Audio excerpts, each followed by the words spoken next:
ini perjalanan Isra terlalu jauh, tapi kita naik ke Mi'raj. Nabi itu meletakkan, jadi Nabi itu naik batu, nah cekengi rubatue, kemudian dari situlah Nabi Mi'raj. Makanya disebut tak untuk naik. Tapi ketika naik Rasulullah, batu yang diinjak itu ikut. Ya rubatue na cekengi Nabi tamacio. Nabi tegur, tidak usah ikut, cukup di situ. Tapi ya robatue tak kala tarakka nih, Nabi larang dia ikut, maka sampai hari ini batu itu masih tergantung sampai.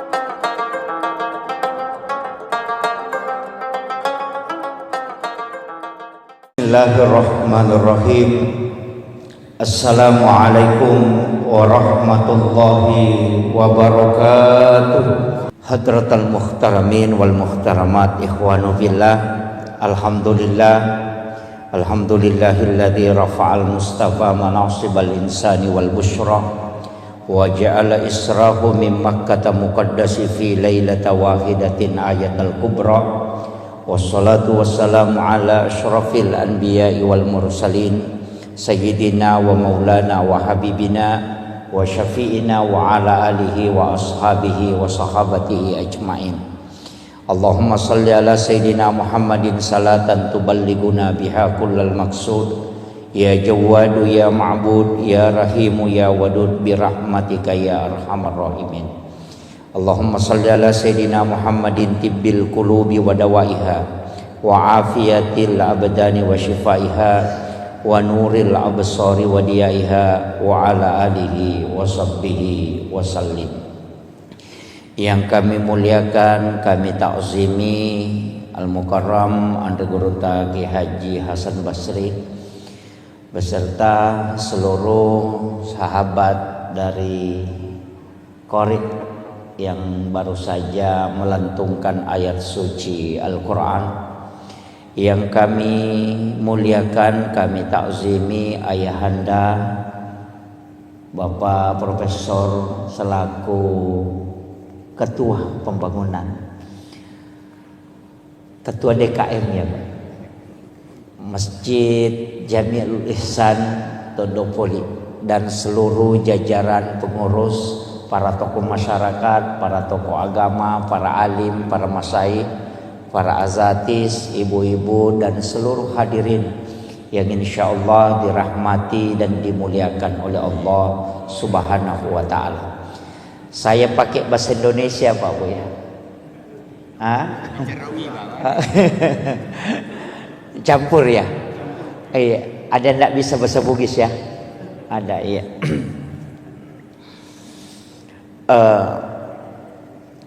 Pertama, saya tidak terlalu membahas tentang sejarah sebelum Rasulullah di Isra dan di Mi'rajkan.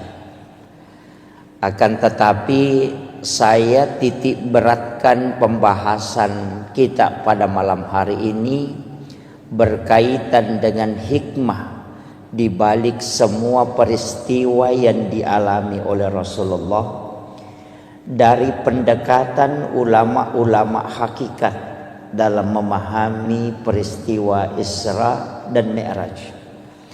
Karena kalau saya bicara tentang sejarah sebelum dan risalah perjalanan Rasulullah, saya kira di antara para alim, para masyayikh, para ulama kita itu sudah banyak yang membahas.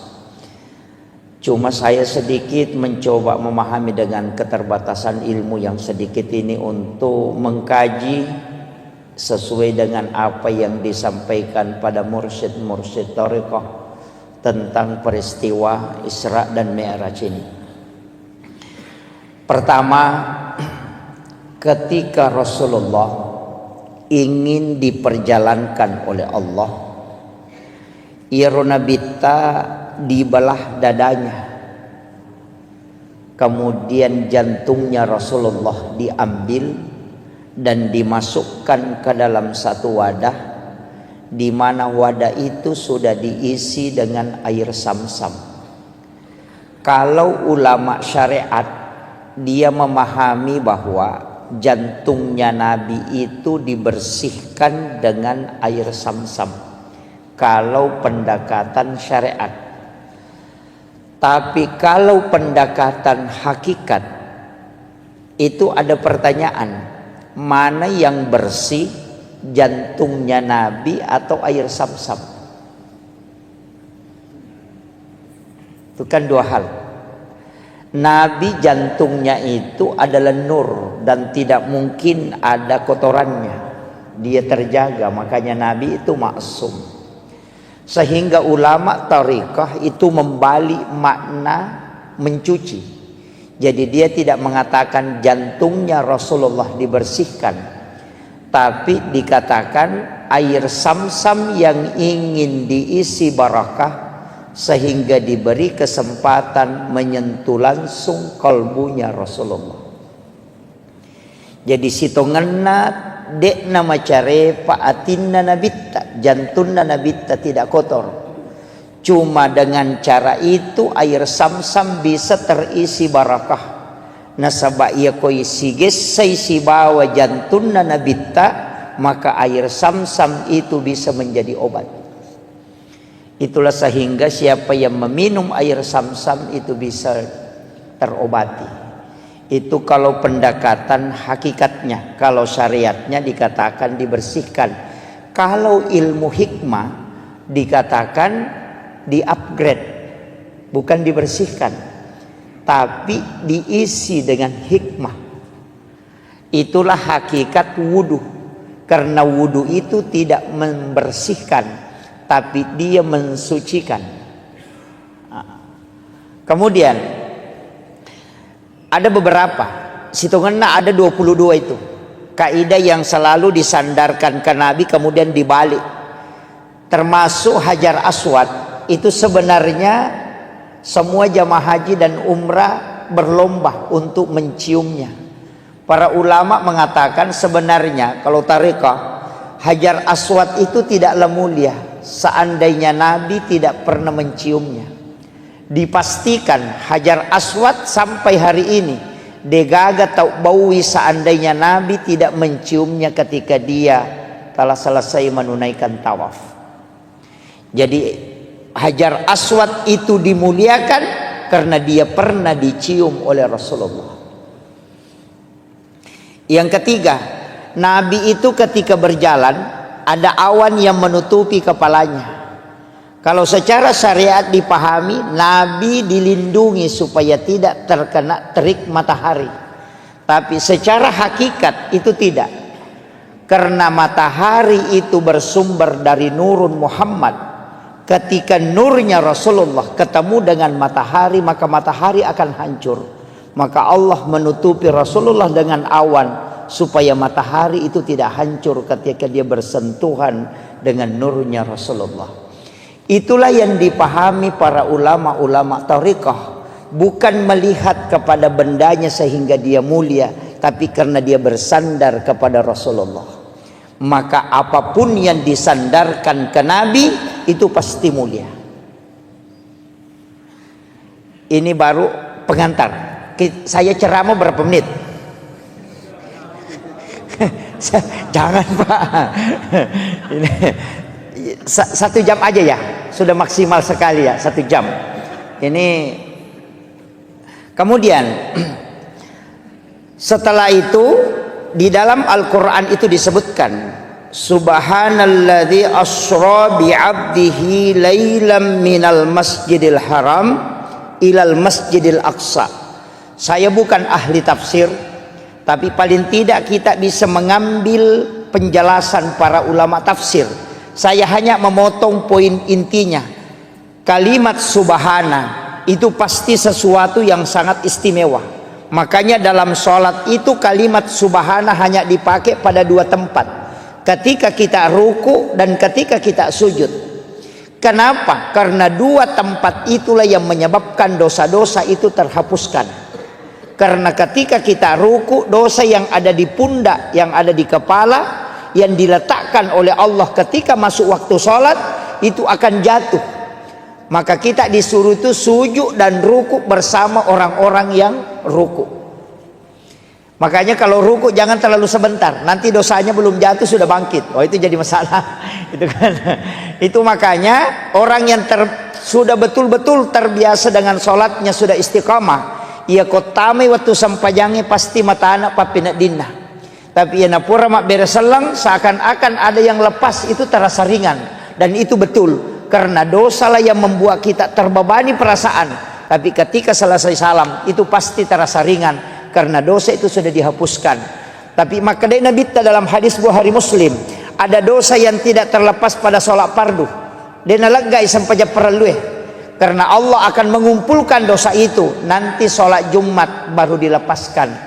Makanya dari wudu ke wudu penghapus dosa, dari sholat fardu ke sholat fardu penghapus dosa, dari Jumat ke Jumat penghapus dosa, dari Ramadan ke Ramadan penghapus dosa, dari umrah ke umrah penghapus dosa, dan dari haji ke haji itu penghapus dosa. Itulah keistimewaan dalam Islam. Kemudian subhanalladzi asra, kalimat asra itu bukan Rasulullah yang berjalan, tapi diperjalankan. Mungkin di sini ada jam dinding. Tadi di dalam saya lihat ada jam dinding. Jam dinding itu ketika dia berputar itu hanya 24 jam normalnya. Tapi kalau panitia masjid ini mengambil jam dinding kemudian dia putar, itu bisa sampai 300 kali berputar dalam 1 jam. Artinya ketika dia berjalan hanya 24 jam, tapi ketika dia diperjalankan oleh pengurus, maka itu bisa sampai 300 kali lipat. Begitu juga dengan Rasulullah, dia tidak berjalan tapi dia diperjalankan. Kemudian ada kalimat bi abdihi, bukan bi rasulin, bukan bi Muhammadin. Jadi ya roi palalangit nia surona pong Allah Ta'ala. Dena kada subhanalladzi asra bi rasulin.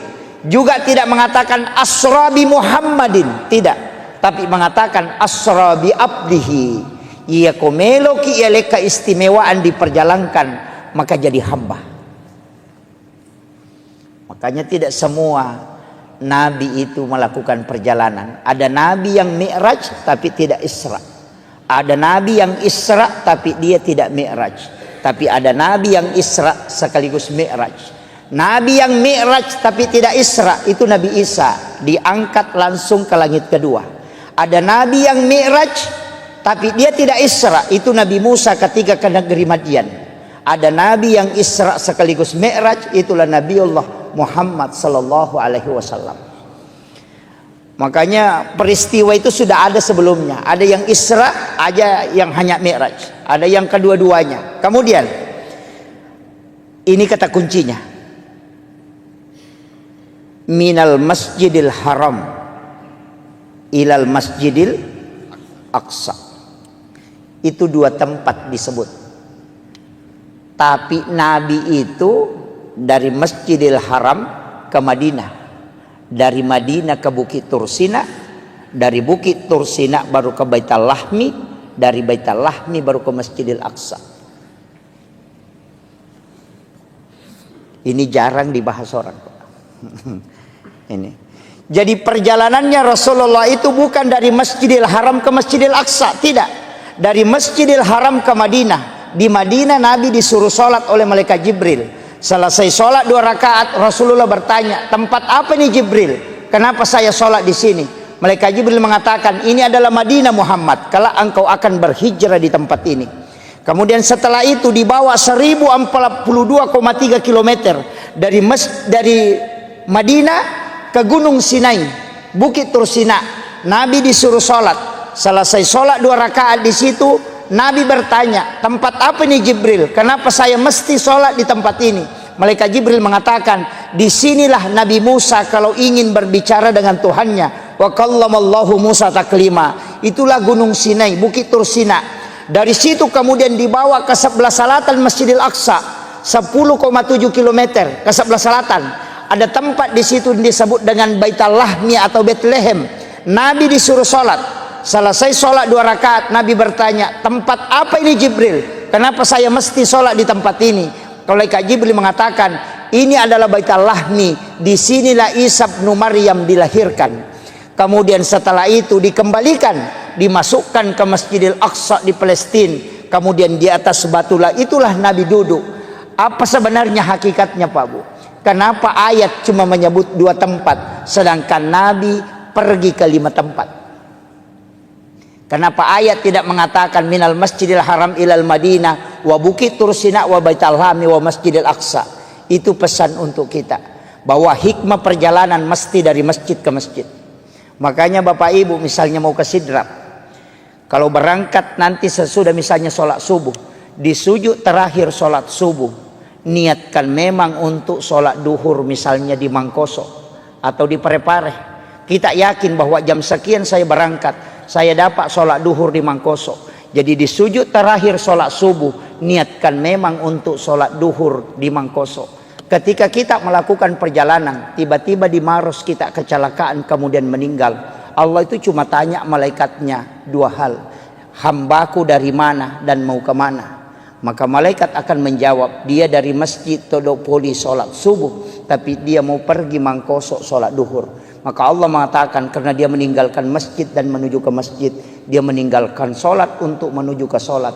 Jangan engkau memeriksanya karena dia ahlul jannah. Itulah yang kata ulama orang Bugis, sempajat tepetuh. Yang kadang kita tidak pakai Pak Bu. Mereka tahu kau melok melakukan perjalanan warung mina na pikiriki kenroki matu lepa manre. Ini jadi masalah.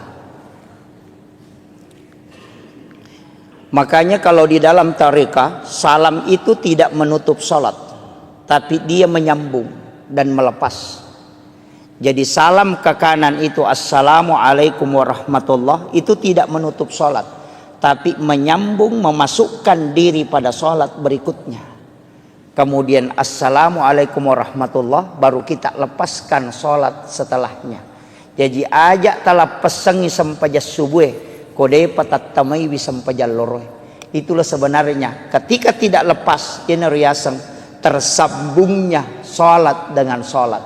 Makanya ulama tarekat itu mengatakan niat sholat dan niat mau sholat itu berbeda.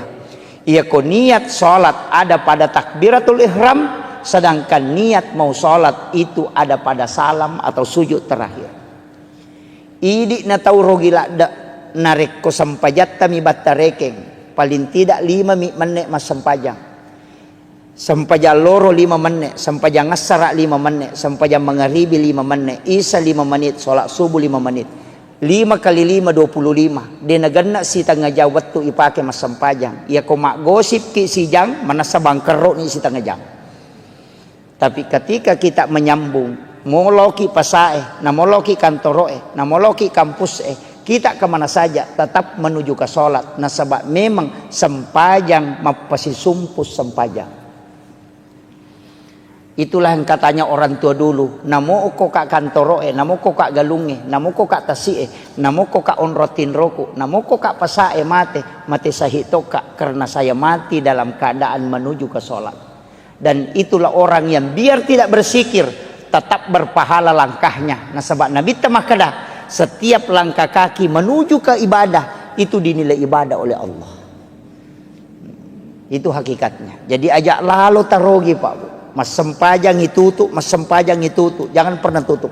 Pasti sumpungi mataru. Semua ibadah. Mapasusak kaki niatkan memang bersakat tahun depan. Mas sedekah ki niat memang sedekah. Sedekah subuh niatkan memang sedekah subuh berikutnya. Mas sedekah Jumat berkah ki niatkan memang untuk keluarkan Jumat berkah. Nah sebab setiap amal baik yang kita niatkan itu sudah dicatat.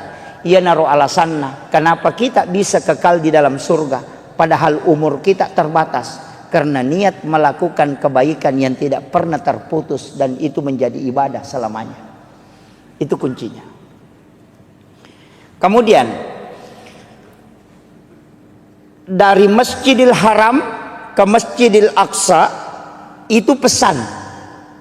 Kalau yang ditafsir itu mengatakan kenapa dari masjid ke masjid, karena memang bangunan yang paling terakhir hancur itu adalah masjid. Kenapa malam hari? Karena sholat yang dikerjakan malam hari itu lebih banyak daripada sholat yang dikerjakan di siang hari.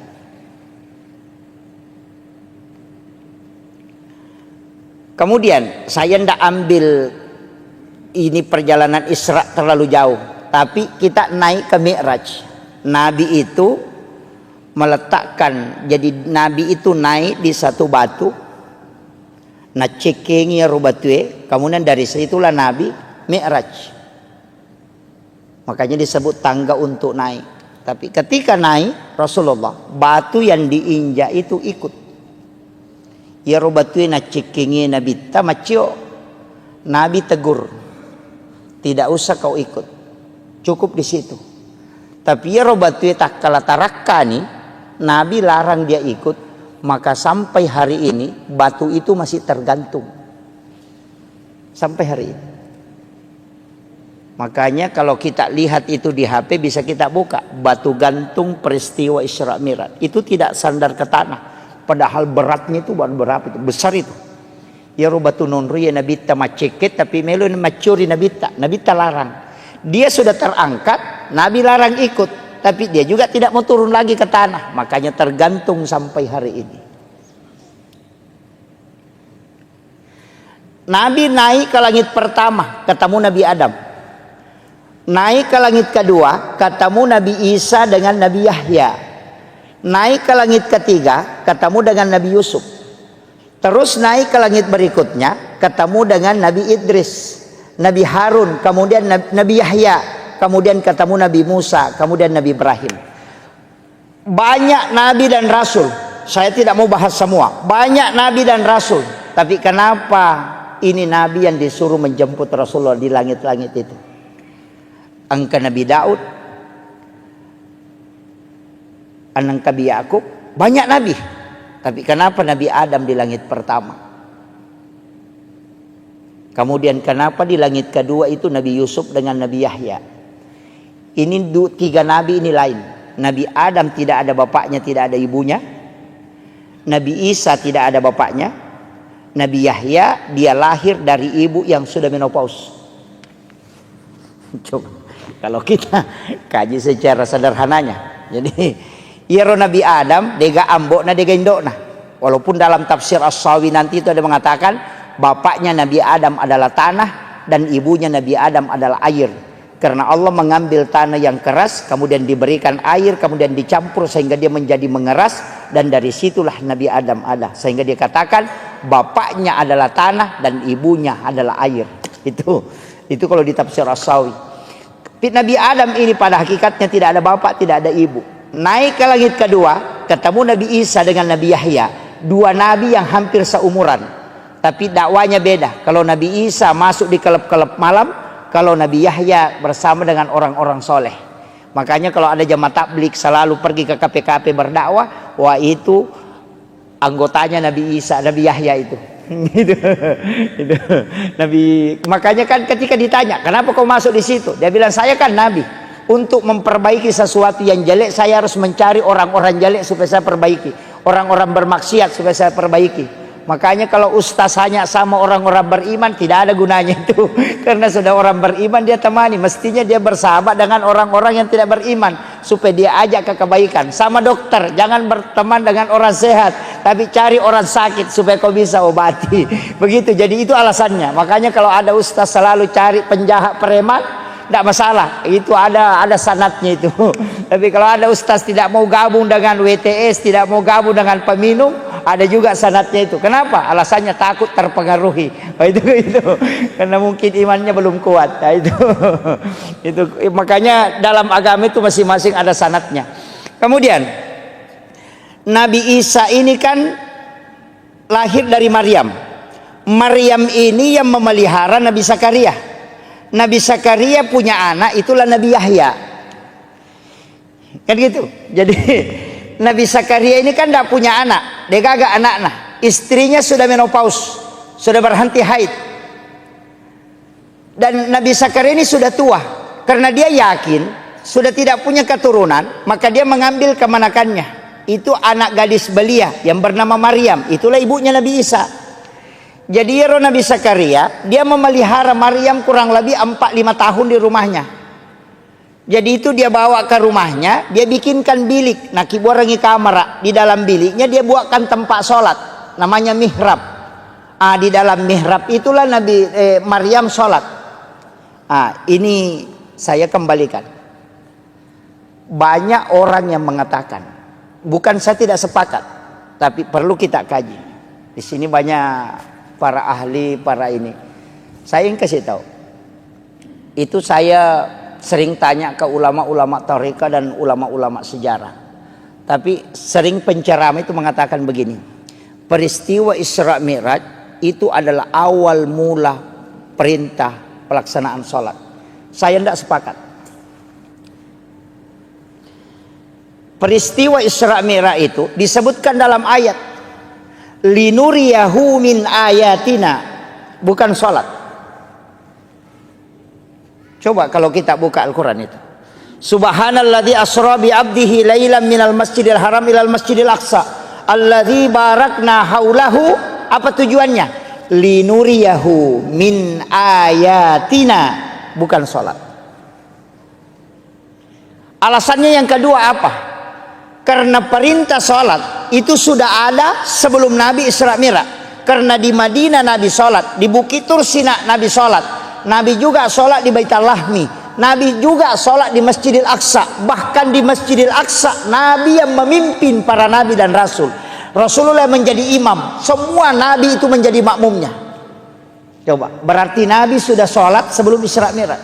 Kalau orang mengatakan Isra Mi'raj itu adalah perintah sholat, itu keliru. Coba, karena dia sudah sholat. Kalau kita buka Al-Quran, oke lah. Kalau orang tidak percaya bilang ini hadis apa, kita pakai Al-Quran. Nabi Ibrahim, Rabbana liyuqimas sholah faja'al af'idatam minan nasi tahwi ilaih. Satu. Nabi Isa, dia mengatakan saya diutus oleh Allah untuk memerintahkan sholat dan zakat. Itu sudah ada sholat. Yang ketiga, Maryam sholat di dalam mihrab. Keempat, Nabi Zakaria wa huwa qaimun yusolli fil mihrab. Nabi Zakaria berdiri sholat di dalam mihrab.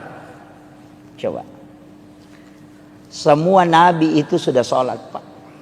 Nabi di Madinah sudah sholat, Nabi di Bukit Tursina sudah sholat. Jadi naik Isra Mi'raj ini apa sebenarnya? Itu disebutkan dalam ayat linuriyahu min ayatina, untuk memperlihatkan, bukan menceritakan.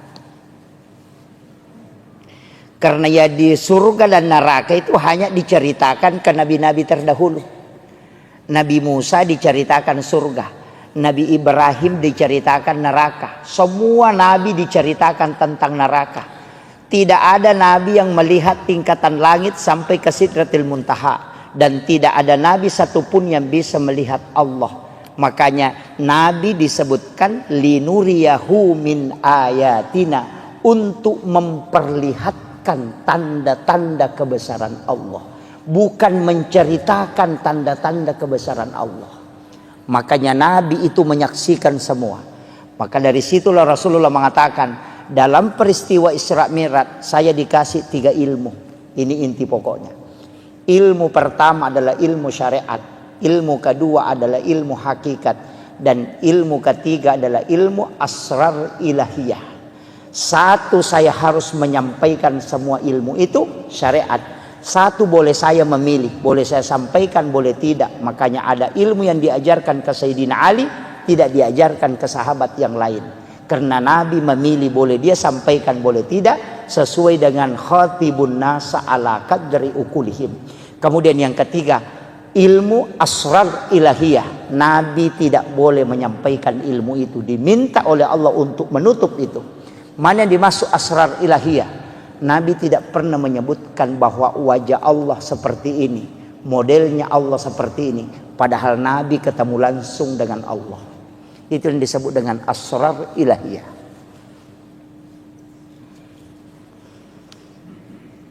Kemudian, wah ini sudah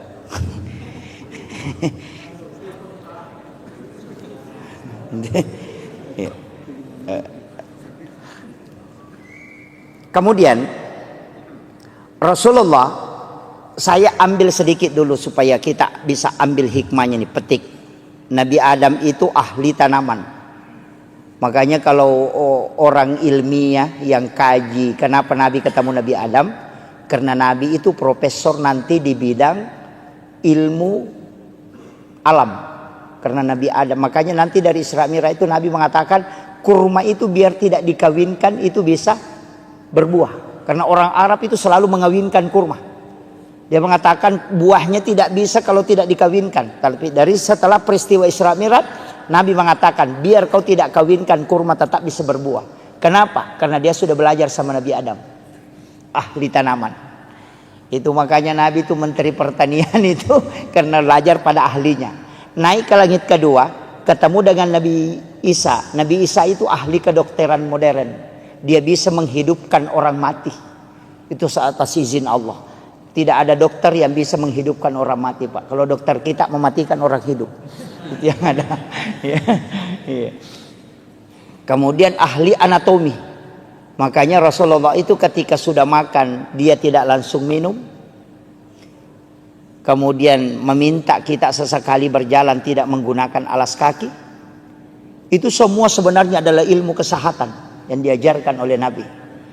Kemudian Nabi Yahya. Siapa ini Yahya, Pak? Dia adalah salah satu orang hebat dalam sisi manajemen. Naik berikutnya ketemu Nabi Yusuf. Itu ahli keuangan. Karena dia bendahara Mesir. Itu hebatnya. Naik lagi ke berikutnya. Ketemulah dengan Nabi Idris. Salah satu ahli akidah dan tasawuf. Satu-satunya Nabi yang bisa mengelabui malaikat. Kenapa bisa mengelabui malaikat? Karena malakul maut itu dikasih tahu. Sakit kira-kira kalau kita mati.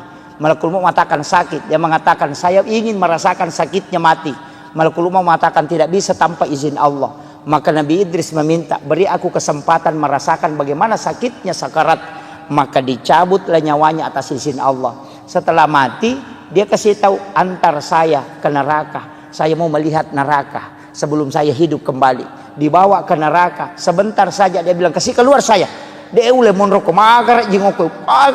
Tapi dia bilang bawa saya ke surga sebentar. Setelah dibawa ke surga dia menikmati di dalam. Apa kata Nabi Idris?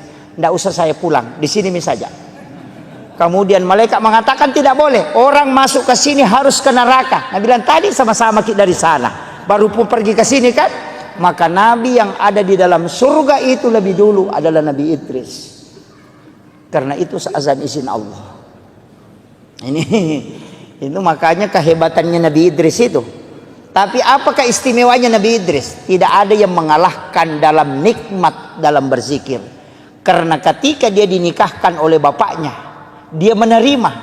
Tapi setelah dia tidur bersama dengan istrinya pengantin baru, apa kata dia? Wala zikrullahu akbar. Berzikir kepada Allah masih jauh lebih nikmat dibanding bersama dengan pasangan. Kira-kira ada pengantin baru bisa ngomong begitu? Lebih menyamang iku mas sempajang nanya ko si depe kak bainiku. Itu langka orang itu kecuali Nabi Idris yang bisa merasakan itu, bahwa nikmatnya menyatu dengan Allah jauh lebih dibanding dengan bersenggama dengan manusia. Itulah keistimewaannya. Saya tidak ceritakan semua, tapi saya turun sedikit ke Nabi Yahya. Nabi Yahya ini sebenarnya Nabi yang diminta-minta.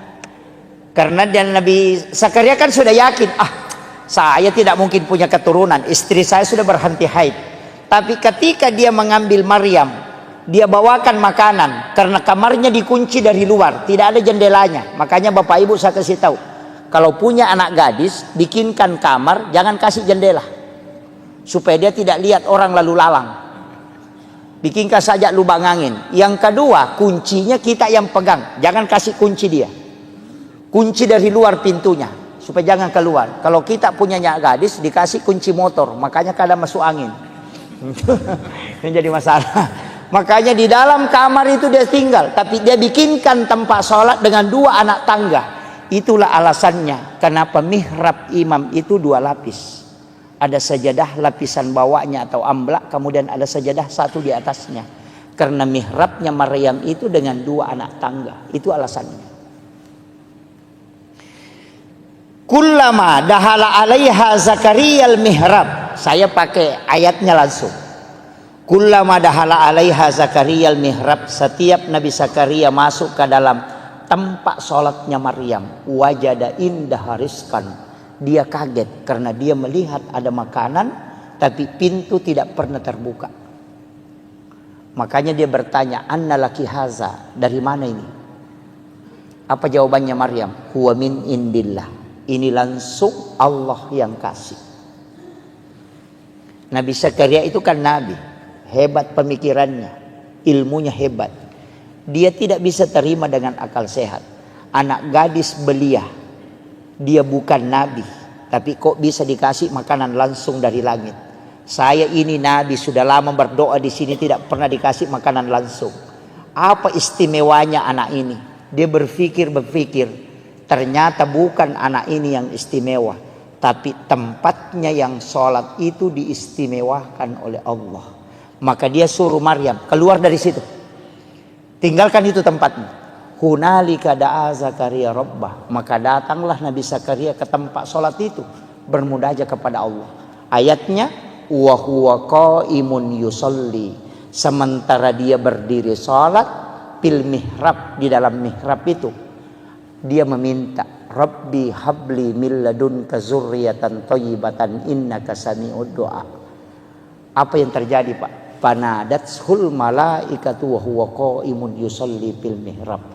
Langsung malaikat turun dari langit ketika Nabi Zakaria memohon di dalam mihrab.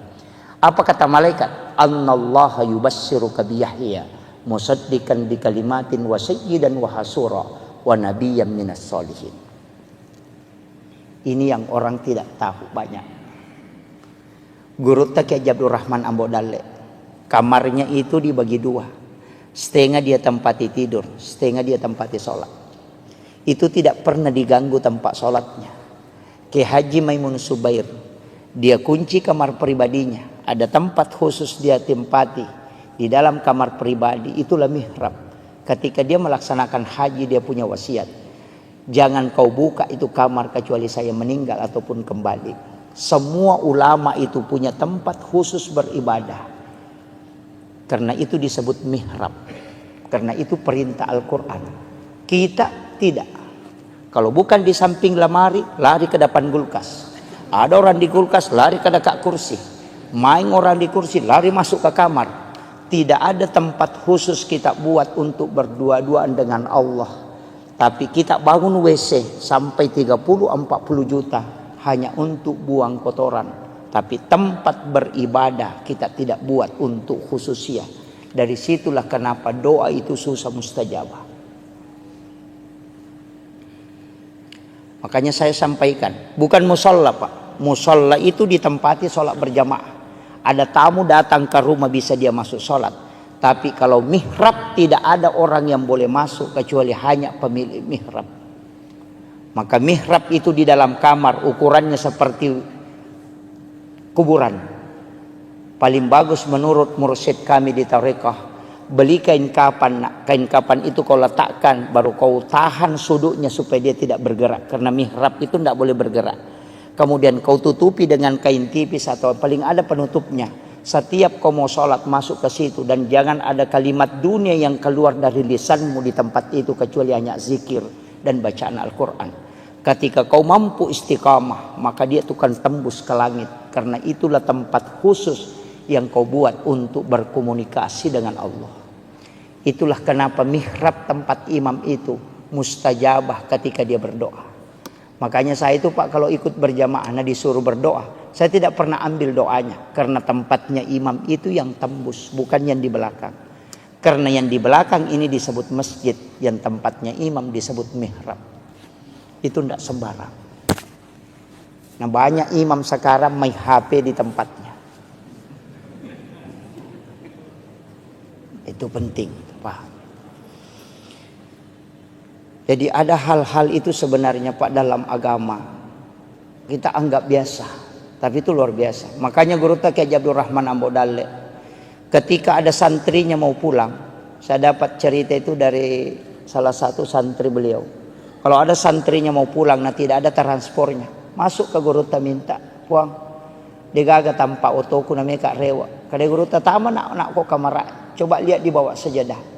Ketika anak-anak itu memasukkan tangannya di bawah sajadah, itu mendapatkan uang. Padahal guru itu tidak pernah simpang. Dari mana itu? Wa min indillah. Sebagaimana mal Allah berikan kepada Maryam. Itu hakikatnya sebenarnya yang jarang kita lakukan. Makanya saya menyampaikan kepada seluruh jamaah, ini hikmah Isra Mi'raj. Paling tidak kalau yang belum punya mihrab tahun ini kita bisa buat di dalam kamar. Tidak luas kok Pak Bu. Ongkosnya mungkin hanya sekitar 500.000. Cukup kita beli kain tipis kemudian kita tutupi, beli kain kafan 1 lapis. Walaupun bukan kain kafan, mungkin sajadah 2 lapis kita simpan di situ. Kenapa saya mengatakan bagusnya kalau kain kafan? Kalau kain kafan bikin wasiat, nak ketika saya meninggal ada kain kafan di mihrab itu kau ambil itu yang kau bungkuskan aku. Karena kain kafan yang ambil dari mihrab biar sampai 50 tahun tidak akan luput termakan oleh tanah ketika itu yang dibungkuskan oleh orang yang dipakai sholat. Itulah kenapa banyak ulama dulu itu tidak hancur kain kafannya. Itu karena kain kafan yang bersumber dari mihrab yang dia pakai. Dan itu kadang kita anggap biasa Pak. Makanya kalau doa mau mustajabah, bikin mihrab. Tapi jangan cari uang di mihrab. Sama guru, siapa tahu nanti assalamualaikum langsung dia lagi. Oh belum ada ini. Wah itu jadi masalah itu. Iya. Tapi disitulah Allah bisa memberikan rezeki wa yarzuqhu min haitsu la yahtasib. Itu bukan hadis. Kalau hadis masih bisa diperdebatkan Pak. Tapi itu ayat. Yang dilakukan oleh Maryam yang bukan nabi, maka Allah kasih langsung. Maka bukan nabi pun, seorang ulama, seorang alim, seorang beriman, ketika dia membuat itu maka Allah pun akan kasih. Karena itu huwa min indillah. Innallaha yarzuqu man yasha bighairi hisab. Itu kuncinya. Tapi kita mungkin sudah punya semua ya. Sudah ada mihrab di rumah Pak ya? Belum ada. Iya. Paling tidak kita bikin Pak. Nggak susah. Apalagi kayak ada ini kain-kain seperti ini di belakang. Sekarang kan mudah. Ada kayak triples cukup ditutup untuk supaya kita tempati masuk ke dalam situ untuk sholat tahajud, untuk tafakur. Kalau mau itikaf di situ aja. Mau itikaf di situ. Apalagi ini dekat Ramadan kan. Nanti kalau Ramadan itu berlomba-lomba mau pergi itikaf. Sebenarnya itikaf murni itu tidak boleh pulang ke rumah. Boleh pulang ke rumah hanya membangunkan anak-anak istri untuk sholat.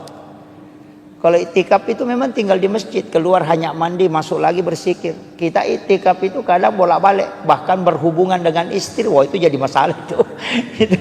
Orang itikaf itu tidak boleh berhubungan dengan pasangannya. Ada yang lebih parah, jam 9 malam datang bawa ke lampu, dia simpan di lantai 2, datang tidur, berarti subuh baru bangun. Itu bukan pergi itikaf, hanya pindah tidur itu. Itu jadi masalah itu. Ya. Sebaiknya kita itikaf ya di dalam kamar, di dalam mihrab kita itikaf. Di tempat mihrab itulah kita bermunajat kepada Allah. Itu tidak ada orang yang melihat ibadah sunnah itu. Memang kalau kita betul-betul mau kejar Lailatul Qadar kan memang kayak ulama dulu 3 bulan itu dia sudah mulai. Makanya saya kasih tahu Pak, kalau mau dapat Lailatul Qadar tidak usah begadang. Yang paling mudah bagaimana? Datang sholat Isya berjamaah, kerjakan sholat sunnah sesudah sholat Isya 4 rakaat, kemudian datang sholat subuh berjamaah, kerjakan sholat sunnah subuh 2 rakaat dan sholat subuh berjamaah. Kita sudah dapat Lailatul Qadar. Apa alasannya? Rasulullah mengatakan, siapa yang datang sholat Isya berjamaah di masjid, maka sama kalau dia sholat setengah malam.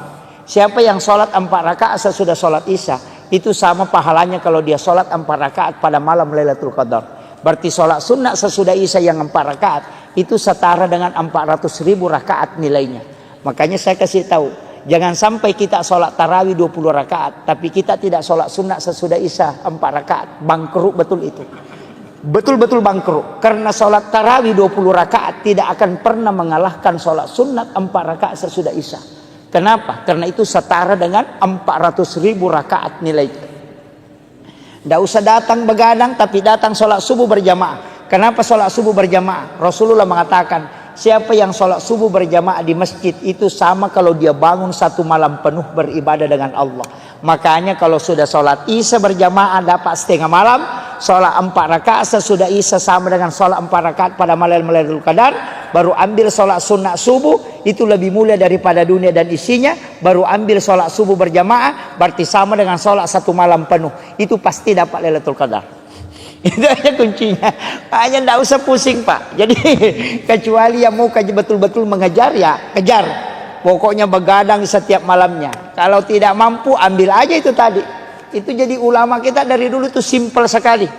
Ya, tidak usah datang menyiksa diri tuh Pak. Tidak usah. Apalagi yang sekarang. Kecuali kita mampu memang. Nah, makanya 3 bulan ini kan disebut Syahrul Rajab Syahrullah, Syahrul Sya'ban Syahri, Syahrul Ramadan Syahrul Ummati. Itu 3. Makanya doanya itu Allahumma barik li fi Rajab wa Sya'ban, digabungkan 2, baru wa balikni Ramadan. Apa maknanya? Allahumma barik. Kalau berkah itu pasti wirid, bukan ilmu. Karena kalau ilmu derajat.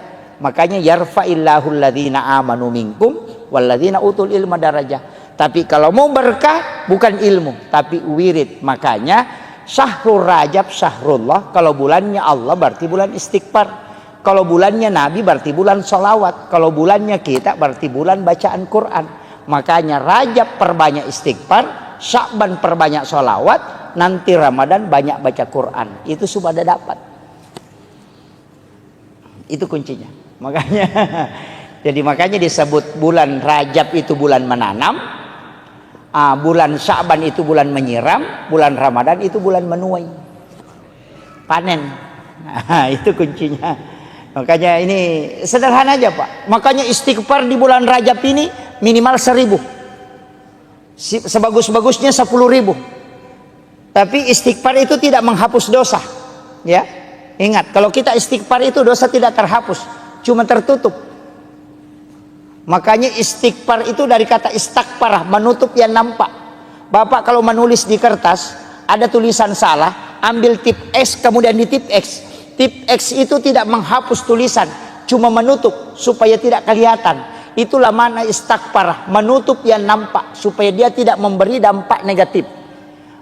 Makanya taubat dengan istighfar itu tidak sama. Kalau taubat kembali, kalau istighfar menutup. Bagaimana cara supaya dosa terhapus? Jangan pakai istighfar, pakai al-afu. Makanya kalau Ramadan tidak pakai istighfar, tapi pakai Allahumma innaka afuwun karim tuhibbul afwa fa'fu anna. Kalau al-afu itu menghapus, makanya dalam salat itu dipakai al-afu. Rabbi ghafirli warhamni wajaburni warfa'ni warsukni wahdini wafini wa'fu anni. Itu kuncinya. Ini sudah 1 jam Pak. Ya. Ini. Saya tambah sedikit ya. Iya. Kita mengambil hikmah hakikatnya dulu. Saya berusaha menjelaskan seringan mungkin. Kalau di dalam tarekat itu agak berat. Kita sholat itu sebenarnya Pak kuncinya cuma 2. Itu 2 versi sholat itu. Itulah yang menjadi rukun ihsan. Kalau rukun Islam kan ada 5. Rukun iman itu 6. Rukun ihsan itu 1. Makanya 12. Rukun ihsan ini anta'budallah ka'annaka tarahu. 1. Fa illam takun tarahu fa innahu yaraka. Itu yang dipakai kalau sholat. Jadi anta'budallah ka'annaka tarahu. Sampai puamu pada komitai. Itulah yang dipakai as-sholatu mi'rajul mu'minin. Biasa ki runtuk tau kata bere Pak Cengan layase. Allahu Akbar. Biasa begitu kan? Allahu Akbar. Itu karena baru dia berjalan naik. Yang dia pakai itu as-sholatu mi'rajul mu'minin. Dalilnya juga ada. Wallahu alal arsistawa. Tapi kalau tidak mampu, pakai yang kedua. Fa illam takun tarahu fa innahu yaraka. Jika engkau tidak mampu, engkau yakin bahwa dia melihat aku. Tidak usah naik, cukup dibawa. Kita takbir itu Allah melihat saya takbir, Allah melihat saya ruku, Allah menyaksikan saya sujud. Tidak usah naik ke atas. Dalilnya mana? Wa huwa ma'akum aina ma kuntum. Dia selalu bersamamu dimanapun kau berada. Wallahu akrabu min hablil warid. Allah itu lebih dekat daripada urat leher. Mana yang kita pakai? Ada yang naik Allahu Akbar, naik ke atas itu. Itu yang kadang goyang-goyang. Kalau ada anak-anak ribu, marah itu. Ini ribu-ribu kita tidak khusyuk. Padahal biar tidak ribu orang juga tidak khusyuk dia. Itu alasan saja itu. Itu kan. Makanya kalau tidak bisa naik, karena itu agak berat. Itu sholatnya para wali. Yang naik ke atas. Kalau tidak bisa, pakai yang kedua. Fa illam takun tarahu fa innahu yaraka. Kayak ada CCTV menyorot kita. Karena Allah dimanapun kau berada, dia akan tidak terlepas dari pandangan dia. Maka yakin saja Allah melihat saya ruku, Allah melihat saya sujud. Itu yang lebih tenang. Tidak usah capek-capek naik ke atas. Karena dua-duanya dibolehkan. Makanya disebut rukun ihsan. Nah, ini. Saya kira ini yang penting saya sampaikan Bapak-Ibu sekalian. Mudah-mudahan ada hikmah yang bisa kita petik. Tapi satu wasiat saya, jangan pernah tinggalkan sholat. Usahakan kerjakan Pak, sesibuk apapun sholat, seberat apapun sholat ki. Jangan ada alasan bilang tidak khusyuk tidak apa, tidak usah. Nah nisapung Allah Ta'ala tepat tak, tidak usah kita mengatakan harus begini nisap. Maka dah sekok mi tepat nala cundeke nala nama tu paling tepat. Makanya dalam tarika itu mengatakan kalau saya sholat saya kafir, itu jangan dipahami secara syariat. Maka dia ku iya masampajak kaperek kak, berarti wangga iya aleku iya matoro itapakku. Tapi aku makadaka puang Allah Ta'ala masampajang ale nama toh, berarti saya tidak sombong karena saya sholat karena iman, dan yang memasukkan iman adalah Allah, dan yang memberi saya hidayah adalah dia. Dia tu nak kada ale nama toh masampaja ya mato sampajang angkaina de inangkah. Oh itu jadi masalah Pak. Banyak kan orang. Saya itu kuncinya sederhana. Ulama-ulama itu sudah mengatakan yang penting masampajak kau nak angkat istilah atau mata tariolo maka darut tumu balalin romo de kamu lolongan ko de bisa ngisana sampajange maka de guru takali si denre podangi kana tanyaga pe palolong akong kana balang tu guru ta. Dan saya yakin pegang itu napa-napasa ngak guru ta hena itimbam makapai tan ritimbang anu de ya kong kamu jama angka itajang ya ko de kamu jama de itajang. Itu pesan na guru ta. Makanya lobani ma berjama Pak, makanya mau ketemu berjama. Ya kau mas sampaja jadi di desi pan rasa tongang. Ya kau dapat talumi itu talui paresah. Ya kau ketemu berjama, angka pagatang. Ya kau matanri kehusuan nero nagatang barakana. Iya, itu ampai Pak. Pada mi sentere, ya kau nggak sentere 10 baterena, si basi di baterena. Ya nama ate ya tu cik dia na tuo. Ya kau 10 baterena nang ka baterai mate pon ritangai tuo mo pa ya tu. Makanya kau kapak berjamaah gimpe acil kak banyak kau tangana macam mana punya tuh. Maka itulah hikmahnya kenapa berjamaah itu sangat bagus, karena dia mengikutkan semua. Jadi aja tak sampai jadi di, aja tak cul, pokok nak cuki. Tapi memang tempat yang paling bagus itu imam. Setelah imam yang di belakang imam 1 orang, baru sebelah kanan 3, sebelah kiri 3. Makanya 7 orang itu. Itu yang paling istimewa Pak. Tapi aja tabarani lah koro-koro tapu. Salah kami imam ini kami tolak. Iya. Baru setelah itu ashabul yamin sebelah kanan imam. Nah sebab ini yang pertama didoakan oleh malaikat. Baru ashabus shimal. Yaitu ampai kau tamu masigi na lo bamo pas sebelah kanan na imangi iya rota liseri karena itu yang lebih utama. Tapi aja na iya rota lalu na sabari na lo basa sebelah kiri. Iya makanya padilah tidak bisa merubah hukum. Atau ya kalau lagi imam suruh lo kursudu supaya kena manang kan itu jadi masalah. Jadi itu padilah, tidak usah kita perdebatkan. Saya kira ini yang penting saya wasiatkan. Mudah-mudahan ada hikmah yang bisa kita petik. Akhirul kalam wallahul muwaffiq ila aqwamit thoriq. Assalamualaikum warahmatullahi wabarakatuh.